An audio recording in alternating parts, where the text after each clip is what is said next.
Hi అండి, అందరికీ నమస్కారం. Welcome to my channel. ఈ వీడియోలో ఏపీ ప్రభుత్వ ఉద్యోగ పెన్షనర్లకు పీఆర్సీ ఫిట్మెంట్ జీతాలపై అయితే కీలక సమాచారం ఈ వీడియోలో ఉంది. వీడియోని ఎక్కడే కానీ స్కిప్ చేయకుండా ఎండ్ వరకు చూసినట్లయితే ఇన్ఫర్మేషన్ పూర్తిగా అర్థమవుతుంది.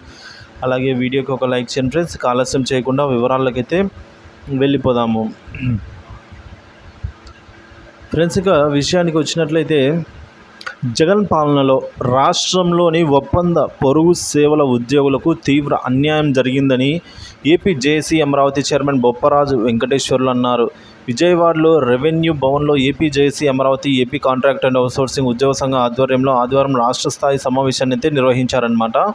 ఈ సందర్భంగా AP JAC Amaravati chairman Bopparaju, general secretary Pallisetti Damodar Rao, అలాగే ఒప్పంద పొరుగు సేవల ఉద్యోగుల సంఘ రాష్ట్ర అధ్యక్షుడు కె సుమన్, ప్రధాన కార్యదర్శి అల్లం సురేష్ మాట్లాడారు. వైకాపా హయాంలో వివిధ శాఖల్లో పనిచేస్తున్న ఒప్పంద పొరుగు సేవల సిబ్బందికి జీతాలు పెంచలేదు అని, ప్రభుత్వ పథకాలు కూడా నిలిపివేశారని మండిపడ్డారు. 2014 నుంచి 2019 మధ్యలో తెలుగుదేశం పాలనలో వీరికి ఎంతో మేలు జరిగిందన్నారు.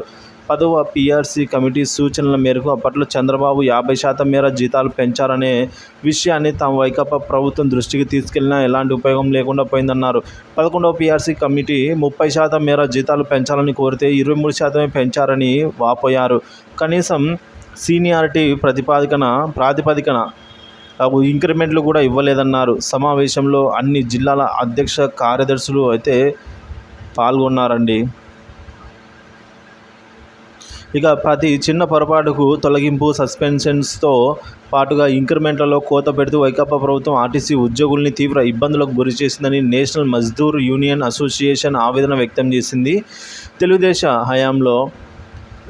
తెలుగుదేశం పార్టీ హయాంలో తీసుకుని వచ్చిన 1/19 సర్క్యులర్ ఇప్పుడు యథాతథంగా అమలు చేయాలని రాష్ట్ర ప్రభుత్వానికి విజ్ఞప్తి చేసింది.